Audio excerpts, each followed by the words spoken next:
ಕಾರ್ಕಳ ನಗರ ಠಾಣೆಯ ಆವರಣದಲ್ಲಿ ಕಾರ್ಕಳ ಉಪವಿಭಾಗದ ವ್ಯಾಪ್ತಿಯಲ್ಲಿ ಠಾಣೆಯಲ್ಲಿ ಇದುವರೆಗೆ ಗೋಕಳ್ಳತನ ಗೋ ಹತ್ಯೆ ಪ್ರಕರಣದಲ್ಲಿ ಭಾಗಿಯಾದ ಆರೋಪಿಗಳನ್ನು ಹಾಗೂ ದನದ ದಲ್ಲಾಳಿ ಮಾಡುವವರನ್ನ ಮತ್ತು ದನ ಸಾಗಾಟ ಮಾಡುವ ವಾಹನ ಚಾಲಕರ ಪರೇಡ್ ನಡೆಸಿದ್ರು. ಇವರುಗಳು ಮುಂದಕ್ಕೆ ಯಾವುದೇ ಗೋಕಳ್ಳತನ ಗೋ ಹತ್ಯೆ ಪ್ರಕರಣದಲ್ಲಿ ಭಾಗಿಯಾದರೆ ಕಠಿಣ ಕ್ರಮ ಕೈಗೊಳ್ಳುವುದಾಗಿ ಉಡುಪಿ ಜಿಲ್ಲಾ ಪೊಲೀಸ್ ಅಧೀಕ್ಷಕರಾದ ವಿಷ್ಣುವರ್ಧನ್ ಅವರು ಎಚ್ಚರಿಕೆಯನ್ನ ನೀಡಿದ್ದಾರೆ.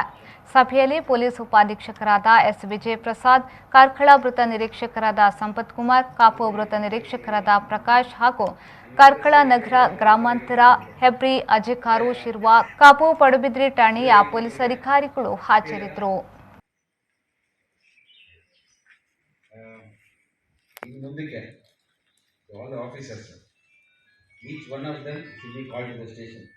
ಪ್ರತಿ ವಾರ ಕರಿಬೇಕು, ಅವರಿಗೆ ಪ್ರತಿ ವಾರ ಕರಿಬೇಕು, ಚೆಕ್ ಮಾಡಬೇಕು.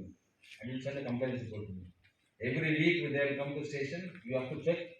ಮನೆಗೆ ಹೋಗಬೇಕು, ಚೆಕ್ ಮಾಡಬೇಕು. Day time night time 2 time check ಮಾಡಬೇಕು. ಇನ್ನು ಸೆಂಟರ್ ರಿಪೋರ್ಟ್ ಬಂದಿದೆ. ನನ್ನ ಕಡೆಯಿಂದ ಇಷ್ಟೇ ಹೇಳಿರೋದು. ಇನ್ನು ಮುಂದಕ್ಕೆ ನಾನು ಈ ಪೆರೇಡ್ ಎಲ್ಲ ಮಾಡಿಸಲ್ಲ.